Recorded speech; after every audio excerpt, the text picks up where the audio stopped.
Our top stories tonight. The crisis in the Democratic Republic of Congo has escalated, with protesters attacking the Kenyan Embassy in the country's capital, Kinshasa. Prime Cabinet Secretary and Foreign Affairs Cabinet Secretary Musalia Mudavadi says the attacks, which took place under the full glare of DRC security forces with little intervention from them, are a total violation of international law, adding that Nairobi has been assured of compensation by Kinshasa for the destruction of its properties in the embassy. He further called on all Kenyans in the war-torn country to remain vigilant. Stephen Leto reports. 17 people have been killed during heavy battles on Monday between M23 fighters backed by Rwanda and Congolese government forces in the Eastern Democratic Republic of the Congo, DRC. Bakimi! Dokometa talking to Rwanda! Dokota Rwanda! Bisobe Dokota Rwanda!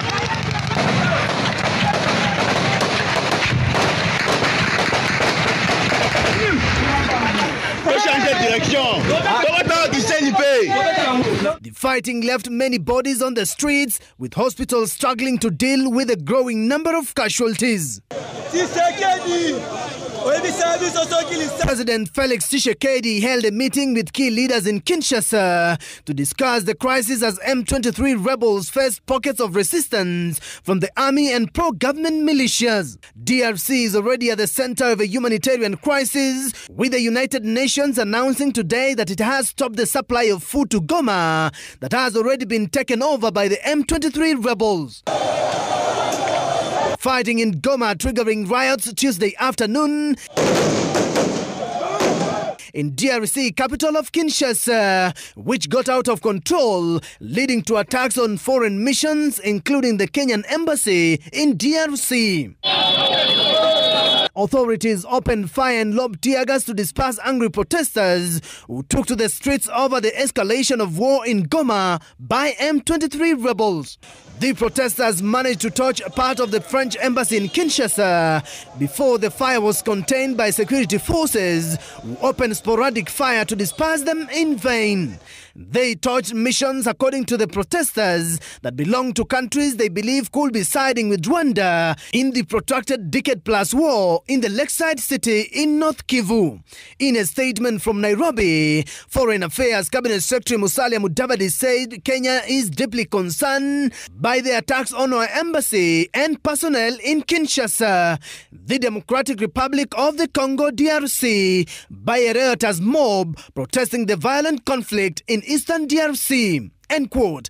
With Kenya finding itself in the crossfire, Mudavadi says these unwarranted attacks, looting and destruction of property have also been directed at the Uganda embassy. According to the statement, there were plans by demonstrators to storm and attack the South African, USA and Belgian embassies.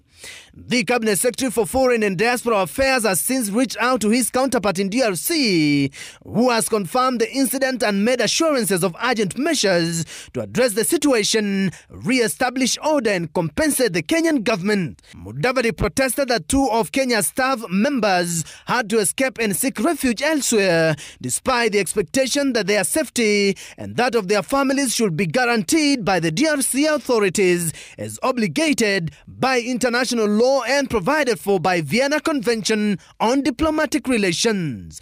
Kenya is now calling on its citizens in DRC to exercise extreme caution as the Kenyan government reassures them of the emergency response to cater for their safety and welfare in conflict areas. Stephen Leto, Citizen TV.